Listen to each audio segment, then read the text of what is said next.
Hey nerds, what's up? Today I am doing a review of a book, and it's weird because I am doing 2 of these in 1 month, and I almost never post book reviews because I am a horrible human, a horrible booktuber, and I'm sorry about that, but I have one, and I'm really excited about it, and it is The Program by Suzanne. It's gonna ruin my white balance, and I'm doing it for you guys. I apologize for the white balance problem, but so excited to do this. So this is going to be spoiler free. We're safe to read it, to watch this, whether you've read it or not. It is so good. I gave this book a complete 5 out of 5 stars on Goodreads. If it's not a 5 stars, it's probably at least a 4.5. Let's get into this review. Let's do this.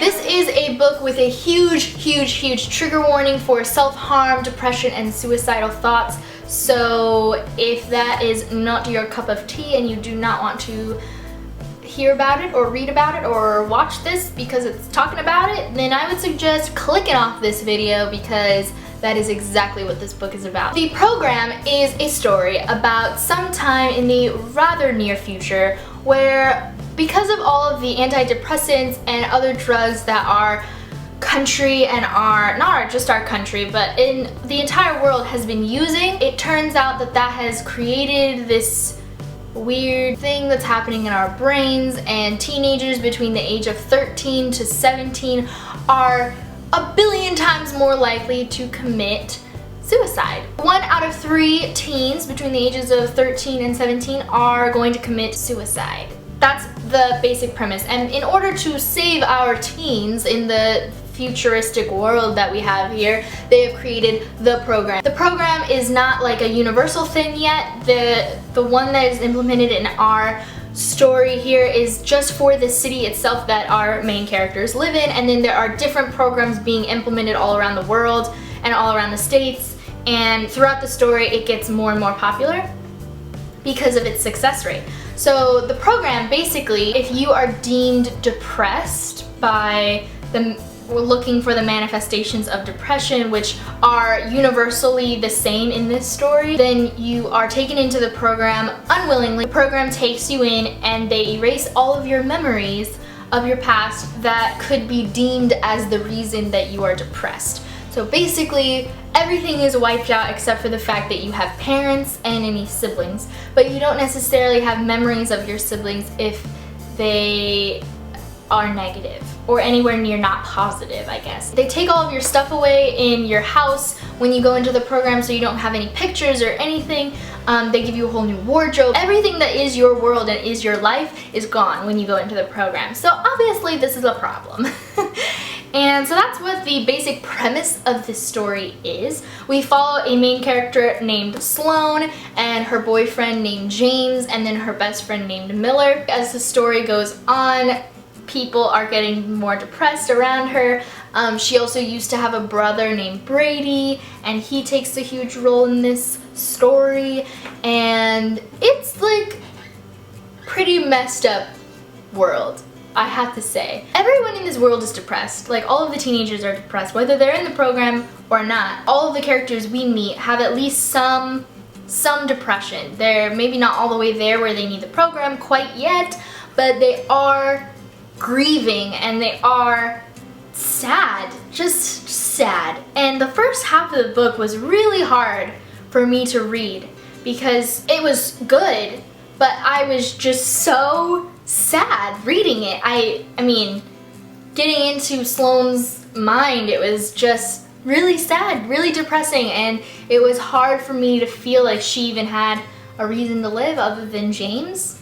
This book is set in 3 parts, so I guess the first third of this was actually what was most difficult to read. The second third is so good. It's making you angry. It has like all of the things a dystopian world should have. And then part 3, crazy things happen, obviously. What was weird about this book is that it didn't feel like it's that far away from us.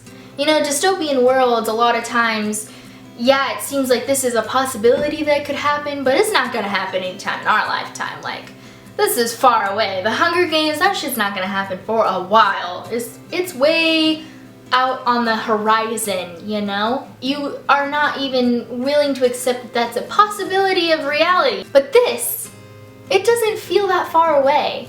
I mean, we do have a suicide rate that is not, you know, 1 in 3 high, but it is here. It's here. It's happening. And, you know, I know people, or at least I know of people who have committed suicide. I don't know anyone particularly close to me, but I have had people in my family commit suicide. It's here. So to discuss a book where it is just has risen, the rates have risen, that doesn't seem that far away to me. And that's terrifying. So that made this book a whole lot more real in my mind. I do want to talk about something that could be deemed as a problem with this book. I personally didn't have an issue with it, but I was listening to Maureen Keevy talk about this book, and I realized that she had a relevant point, which is that all of the signs of depression are universal in this book. Everyone goes through the same stages, and stages manifest in exactly the same ways. And that's obviously not how depression works, and that's not how suicidal thoughts work. However, I didn't have a problem with it in this book necessarily, because the whole idea is that depression has become contagious, and it's now a disease that's different than the type of disease that we have in our world right now called depression. And I do want to point out that in this book it's considered contagious, and that's not really how it works now. So it's like almost too close to home to make it so different than what depression is like now, but I didn't necessarily have an issue with it while reading it. But I kind of wanted to just point that out, that depression doesn't work like that. So don't think that this is necessarily an accurate representation of how depression manifests. However, it is a very good representation of how it feels to be depressed. This book was so good though. It made me feel the feels, and if you're looking for a book that deals with depression, gives you an inside look on how depression looks inside your brain, especially for those of you who have never experienced it yourself, this I think is a very good representation of how someone probably likely feels. I'm not saying that everyone feels exactly the same way, but it is a good representation of a possibility of how depression can feel.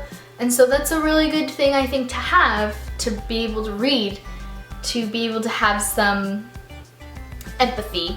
Am I planning on reading the second one? Abso-freaking-lutely. I will be picking that up like ASAP.